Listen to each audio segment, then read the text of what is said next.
It is normal that the introduction of any new class of tax would generate heated controversy, given the potential impact on one's income, property, or transaction, coupled with the current realities in the country.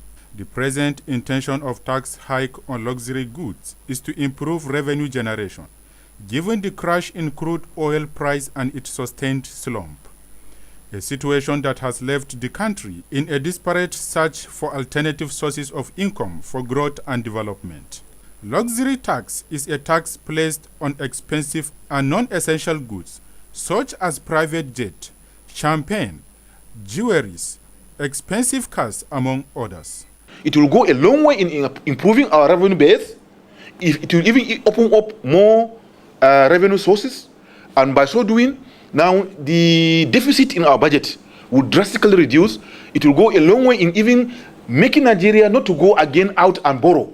Countries like Chile, Tunisia, Botswana, South Korea, and so on have administered luxury tax and have been able to expand their revenue base. But does this necessarily make such tax a viable option in the country for now? A person that earns more, instead of 10%, he pays 15%. The most richer person pays 20% instead of 10% that is the ordinary man pays. So taxing heavily luxury goods is a way of correcting imbalance in the economy.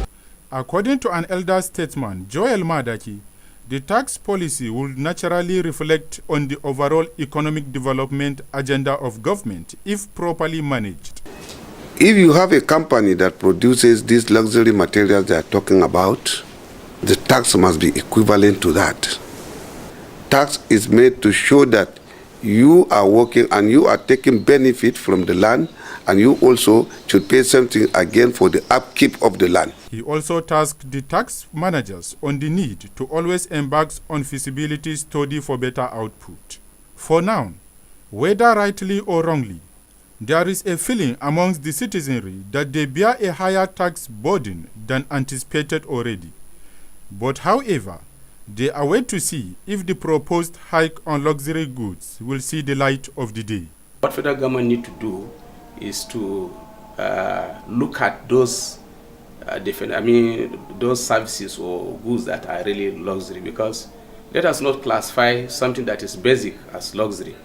But I think it's highly welcome if there is a way government will increase its revenue, and it is doing it from where the sources can be sustained. Heldaya Duma, 26 News.